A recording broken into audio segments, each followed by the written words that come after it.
और कानूनी पचड़े में फंसने के बाद अदालत अपने जगह सही थी, security exchange board of India अपने जगह सही थी, वो तहकीकात कर रही थी। लेकिन कुल मिलाकर के बात यह थी कि सहारा के निवेशकों को कोई लाभ नहीं मिल रहा था, बल्कि उनकी जो गाढ़ी कमाई थी, छोटे छोटे जो निवेश थे, जो पूंजी थी उनकी जीवन की, वो उन्होंने सहारा में इन्वेस्ट किया था, जमा किया था। अब जब वो पूंजी एक प्रकार से फंस गई तो लाखों लोग आर्थिक तंगी की हालत में आ गए। मित्रों, मैं आपको भारी मन से यह कहता हूं कि मुझे कुछ मैसेज इस प्रकार के भी आए जिसमें लोगों ने मुझे कहा कि फलाने परिवार में लोगों ने जान दे दी है।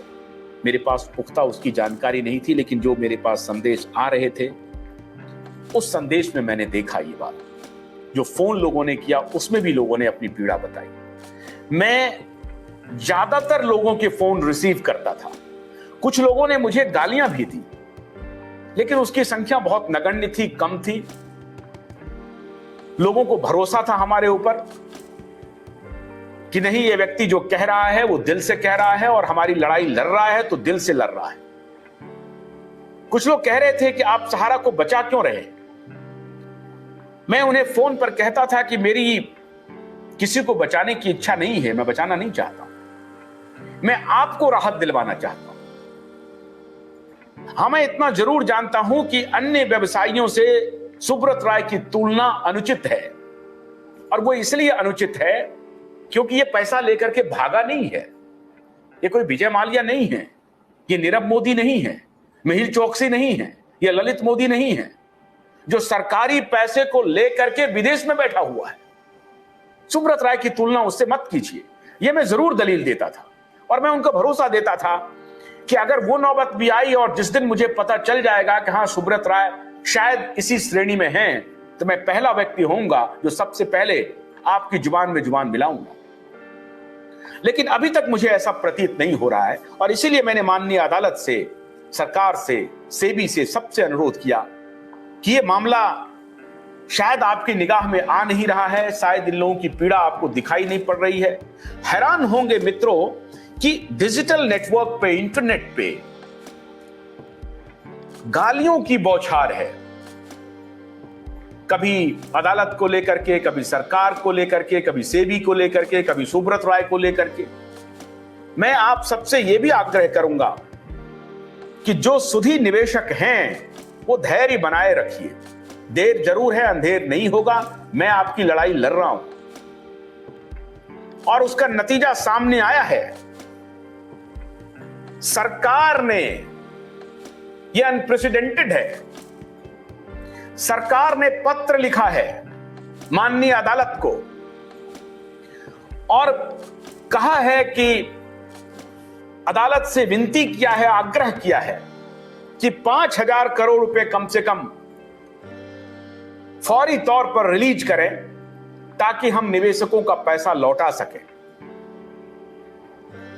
और उन्होंने अदालत से यह आग्रह किया है कि अदालत जिस प्रकार से चाहे, जैसे चाहे, जिसके नियंत्रण से चाहे, इस पैसे का डिस्ट्रीब्यूशन अदालत करवा सकती है। यह बहुत बड़ी बात है। 18 डिपार्टमेंट के साथ, 18 डिपार्टमेंट के अधिकारियों के साथ सरकार के सर्वे सर्वा, सरकार के मंत्री ने बैठक की, और मैं समझता हूं कि मिनिस्ट्री ऑफ कॉर्पोरेट अफेयर्स और जो कॉर्पोरेशन वाला मिनिस्ट्री है उसने बैठक की।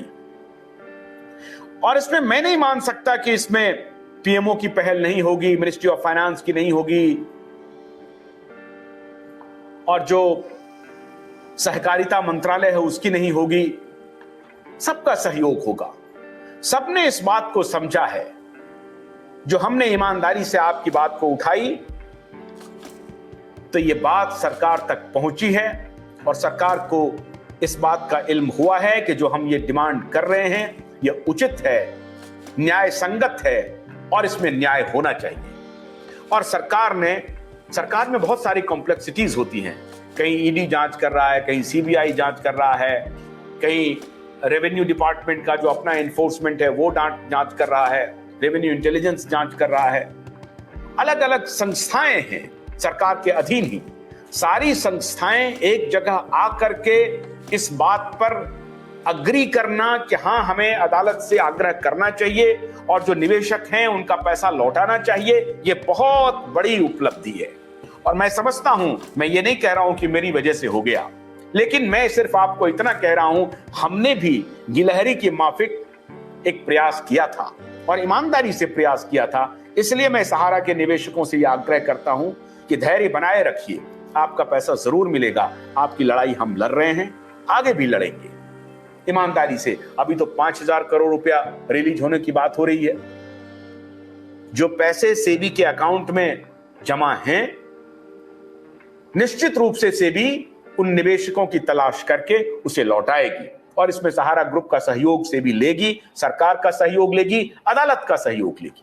जिस भी प्रकार से हो, सारी एजेंसियां इकट्ठा होकर के, हमारा सिर्फ एक ही कर्तव्य है कि निवेशकों का पैसा किसी भी कीमत में सुरक्षित रूप से उनके हाथ में आ जाए। बस मेरी डिमांड सिर्फ इतनी है, ये आ जाएगा, भरोसा रखिए, जरूर आएगा, क्योंकि सरकार के पास वो पैसे हैं, 25,000 करोड़ रुपए हैं। और अगर सेबी ने, जैसा सहारा कहती है कि हमने निवेशकों को पैसा दे दिया है, तो ये सहारा को साबित करना पड़ेगा, तो भी वो पैसा वापस कहीं ना कहीं किसी न किसी को जाएगा ही, या सहारा को जाए, या सरकार को जाए, या अदालत के पास जाए, या सरकारी फंड में जाए, जहां भी जाना होगा। लेकिन पैसा है, रखा हुआ है, पैसा भागा नहीं है। यहां कोई एसबीआई में लूट नहीं मच गई, एलआईसी का पैसा लेके कोई भाग नहीं गया है, ये डिफरेंस है। बस मैं ये तकनीकी पक्ष आपको समझाना चाह रहा हूं कि ये पैसा आएगा और आकर के निवेशकों को मिलेगा।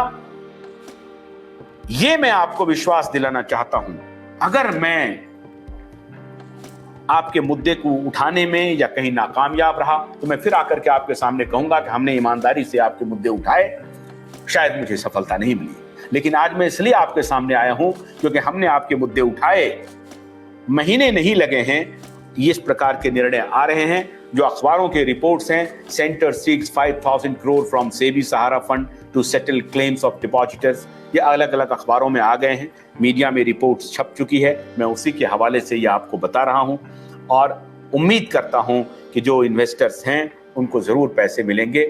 अगर नहीं मिलेंगे तब भी आप लड़ाई धैर्यपूर्वक जारी रखिए और हमें उम्मीद है कि सुब्रत रॉय सहारा भी आपकी डिमांड पर ध्यान देंगे और जो भी उनसे हो सकता है वो आपको मदद करेंगे।